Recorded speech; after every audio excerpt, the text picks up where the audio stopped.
Can we really communicate with the dead? Do psychics really have powers? One famous magician, Harry Houdini, brought the American people the answer to these questions. During the 1800s and early 1900s, spiritualism was on the rise. Spiritualism is a system of belief or religious practice based on supposed communication with the spirits of the dead. Houdini, the famous magician and illusionist, took issue with spiritualism and the psychic community and made an attempt to stop it with the House Resolution 8989 and the debunking of many psychics like Mina Crandon. While it is difficult to take a stand by yourself, that is what Houdini did. He left us with books and knowledge about how these psychics, these vultures, prey on the bereaved and how to prove it. New York, 1894. Two sisters, Margaret and Catherine Fox, had an idea. They wanted to trick people into thinking they could talk to the dead. First, they convinced their mother they heard rappings, such as loud noises or crashes. Their older sister Leo was not as excited about the idea at first, but once her sister started becoming more popular, she quickly hopped on the bandwagon. The three became a trio, very popular for hosting seances for anyone looking to catch a glimpse of the other side. However, skeptics often exposed the sisters' ruses such as toe cracking, ventriloquism, and other mechanical devices. Yet these girls still sparked the spiritualism movement. They hosted bigger and better seances, levitating tables and moving objects without touching them. They were known in the spiritualist community as mediums, anyone who can communicate with the dead. These girls in 1888 admitted that they had been faking the occurrences the whole time. However, many people in the public already believed that what they were doing was real, and more psychics had come forward. The religion of spiritualism emerged from this simple beginning, and its followers believe mediums truly talk to the dead and can prove there is life after death. The suspicion of whether or not spiritualism and clairvoyance were real only grew during the period between 1923 and 1929, when President Calvin Coolidge was in office. His administration was one of the leading reasons the public started to believe the occult, or the knowledge of the supernatural and paranormal was in the government. This was because his wife had a personal psychic known as Madame Marcia. She was said to have predicted Coolidge's victory as well as his death. This woman was a very popular medium during Coolidge's presidency. She held many seances for senators and their wives. This created an eerie feeling in the public as they saw more and more psychics in the government. This laid the groundwork for how Houdini would attempt to drive out spiritualism from the government. Born in 1874, Eric Weiss, better known today as Harry Houdini, would come to take issue with the growing belief in spiritualism during the 1920s. He started as a professional magician who was most famous for escaping from locked safes and breaking out of straitjackets. He was also known for debunking psychics. It all started when his mother passed away while he was out of the state. He never got to say goodbye, so he wanted to talk to her one last time. He went to a seance, but was disappointed when the psychic failed to contact his mother. This made Houdini indifferent to the psychic world. He wanted to believe spiritualism was real, but he also was losing his will to keep believing. Houdini was contacted by the Scientific American magazine. The people working on the magazine asked Houdini if he would investigate psychics and spiritualism. He and the police would go into a seance undercover. Then once Houdini proved he could show the police the way the psychic was cheating by revealing their mechanisms or performing certain action himself, such as toe cracking, the psychic was busted. Toe cracking is when a psychic creates small tapping noises by cracking their toes. A more well-known example of Houdini exposing a psychic was when he exposed Mina Crandon, or Marjorie. Houdini wrote about this entire experience in his book Marjorie, the Medium Exposed. Marjorie was a very famous psychic during the 1910s. She had turned the heads of many skeptics, and Houdini wanted to see if he could find out her secrets. Houdini wanted her to host a seance, so he got in contact with her, and she agreed.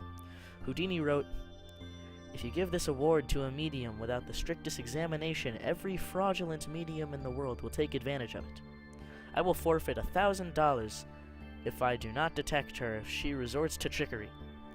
Houdini was willing to offer Marjorie and her family $1,000 if she was able to prove she had psychic powers.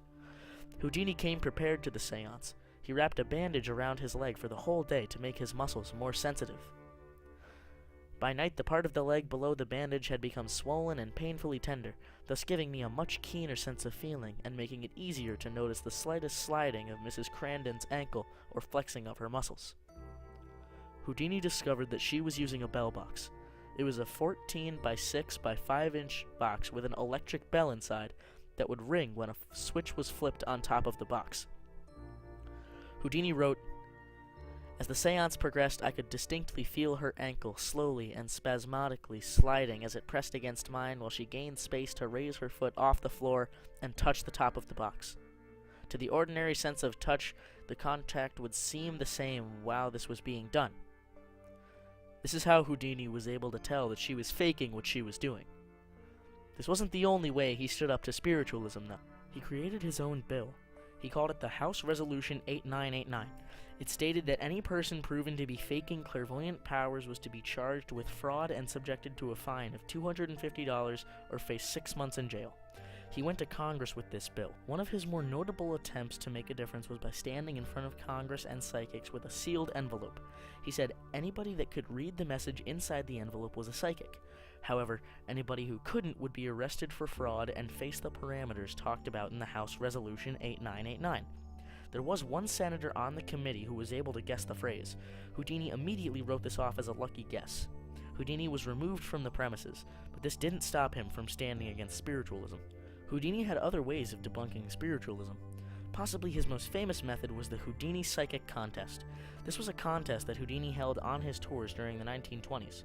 After his main act, Houdini told audiences that if anyone could go on stage and demonstrate their clairvoyant powers 3 times in a row in front of an audience and Houdini that he couldn't recreate, that person would win $10,000. Many attempted, but no one was ever able to win the money. Houdini used his skills in sleight of hand and deception that he'd acquired from his years in training magic to recreate perfectly the shaking tables or predictions that the supposed psychics made using physical features. For example, seeing that someone is above the age of 50, a psychic can suspect that they more than likely have a dead grandparent of some sort or a dead relative. During one of these performances, a woman came forward claiming that the $10,000 was her money and that she could prove that she had clairvoyant powers, but she couldn't prove it. Anything she did, Houdini could do, so eventually she went as far as to predict his death. She predicted he would die before November of that year, which was 1926.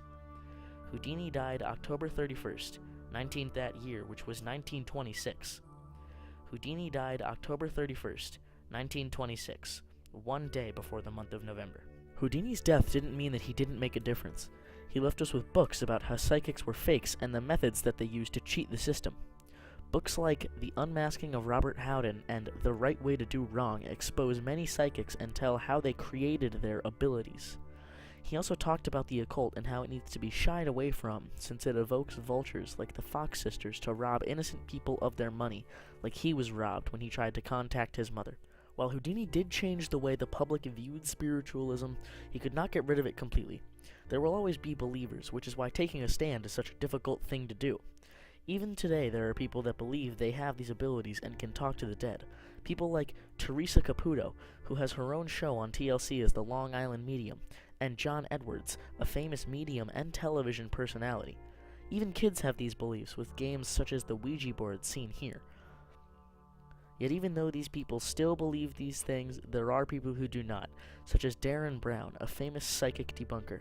Here's an interview with Darren where he explains cold reading, a famous technique used by many psychics. Darren, could you begin by telling me what cold reading is and how it's used? Cold reading, I suppose, is the way that a complete stranger can seemingly tell you everything about yourself without being psychic and without knowing anything about you. In essence, the cold reader or psychic is supplying a lot of words, and you as the sitter, the other person, is supplying the meaning to those words. And it relies on a lot of techniques. It's not really a question of forensic body reading and the sort of things that people might... It's not really normally even that clever. There are linguistic tricks which, unless you're aware of them, are very easy to fall for. This proves that Houdini was able to make a difference by taking a stand against the spiritualism community. Can we communicate with the dead? Do psychics really have powers? Houdini was able to answer these questions for not only himself, but for many of the curious people of the public. He stood against spiritualism with the House Resolution 8989 and the exposure of Mina Crandon's techniques such as the spell box. Houdini showed the people of America how psychics are nothing but vultures who prey on the bereaved.